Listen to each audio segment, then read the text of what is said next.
The GSXR is back, and that can only be a good thing.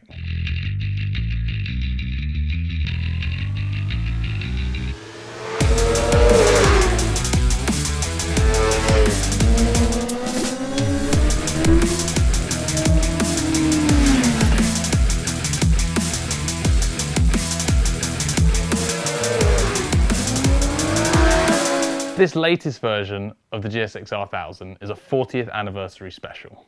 Suzuki has gone through a huge list of changes, both in terms of the engine and the electronics, in order to get the bike through the Euro 5 emissions regulations. It's not cool, it's not sexy, but it's a reality today. And it's not easy just to get through those regs. The new bike has come out with slightly less power. They're claiming 195 horsepower. Still not slow, is it? It's still quite a lot of power, but it's always sad as a person on the receiving end to see that peak power figure go down. When you look at those emissions regs and you hear of these new bikes being bought out with either no more power or slightly less power, it's slightly confusing, and to a end user it's a bit, well, maybe they just chop power off and that chops emissions off as well, and there we go. It's way more involved than that. It's way more complex than that, and Suzuki's gone through the whole engine, changing bits here, bits there, quite a significant number of components in order to get the bike back through the regs, and they've been quite clever about it along the way. It feels like every change they've made, they've sort of snuck off to the race teams and gone, what would make it a better race bike? What goes wrong when you tune the engines?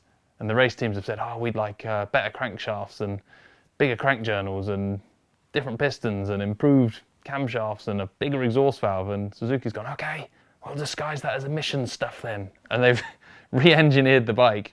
Okay, in stock form, it's dropped in power. But they're saying that those changes have given the engine a lot more potential for tuning development for super stock and superbike engines, which not so exciting if you're buying one out of a shop to ride around your local track day on. But if you fancy doing some track bike tuning, some engine work, some fancy mods and getting more power out of it, it's exactly what you want to hear. The other changes they've done to get through emissions are reducing the overlap of the valves, which is how long the intake and exhaust valves are sort of open together, which is a big causer of emissions out the exhaust. They've also revised the exhaust, moving the catalytic converter forward closer to the front of the bike, and that gets the cat hotter quicker. Again, better for emissions, better to get through that test. And handily, that means a much smaller silencer. It's not just the engine that's had this development either. The electronics have had a good looking at too. First of all, they've updated the traction control to give it a little bit more sophistication. They're not using crazy AI machine learning or GPS data tech on it yet, but they're using a system that sort of predicts how much power it thinks you can use based on the lean angle of the bike. Because let's face it, if you're in first gear at 55 degrees of lean angle, you probably don't need 195 horsepower at that moment. To be honest, at that moment, 40 or 50 is probably fine. So rather than the traction control having to catch 195 horsepower's worth of slide when you snap the throttle to the stop in first gear, now the ECU actually restricts what horsepower is available when you're at that lean angle in that gear, and then it's only got a smaller window that it's got to refine how much slide you've got in. It does that in all gears, in all situations. It's not just a simple thing. It sort of adapts to what you're doing with the bike. It's a really clever solution that hopefully should allow the bike to ride to the limit of traction out of corners without that aggressive pumping and cutting of traction control that then sets the rear shock into a bit of a wobble and you end up having to fight it all the way down the straight. The risk with a system like that is that the bike starts to feel a little neutered, a little too video game electronics taken over. Be interesting to see how far Suzuki's gone with that technology and put it to the test when we get to see the bike early next year.